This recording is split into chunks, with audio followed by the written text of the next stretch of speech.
ایک مرتبہ حضرت علی رضی اللہ عنہ جنگ نہروان کے لیے اپنے گھوڑے پر سوار ہو رہے ہوتے ہیں کہ ایک نجومی حضرت علی رضی اللہ عنہ کے پاس آتا ہے اور کہتا ہے، اے علی، یہ جنگ آپ مت لڑیں کیونکہ آپ کا ستارہ گردش میں ہے، آپ یہ جنگ بری طرح ہار جائیں گے۔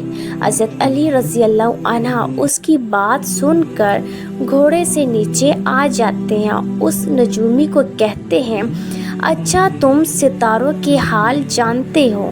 اس نے کہا، ہاں میرا کام یہی ہے، میں ستاروں کو دیکھ کر انسان کا حال بتا سکتا ہوں، اور آپ کا ستارہ گردش میں ہے، اسی لیے آپ کو بتایا کہ آپ یہ جنگ ہار جاؤ گے۔ حضرت علی رضی اللہ عنہ نے اس نجومی کو کہا، اچھا وہ سامنے ایک گھوڑی ہے جو پیٹ سے ہے، بتاؤ اس کے پیٹ میں نر ہے یا مادہ ہے؟ اب وہ نجومی خاموش۔ حضرت علی رضی اللہ عنہ نے کہا، تم تو کہہ رہے تھے کہ میں ستاروں کے حال جانتا ہوں، یہ تو تمہاری نظروں کے سامنے ہے، تم تو اس کا حال بھی نہیں جانتے۔ حضرت علی رضی اللہ عنہ نے کہا، اچھا بتاؤ کون سا ستارہ جب ٹوٹتا ہے تو اونٹ پر ایک حرکات ظاہر ہوتی ہے؟ اب پھر وہ نجومی خاموش۔ حضرت علی رضی اللہ عنہ نے کہا، اچھا اس میرے گھوڑے کے پاؤں کے نیچے زمین پر ایک چیز ہے، بتاؤ وہ کیا ہے؟ نجومی خاموش۔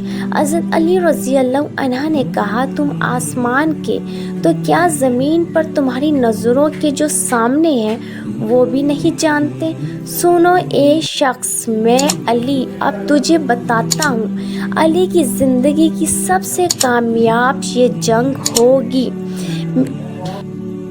میرے 10 لوگ بھی اس جنگ میں نہیں شہید ہوگے، اب میرے مخالف کے 10 لوگ بھی نہیں بچیں گے۔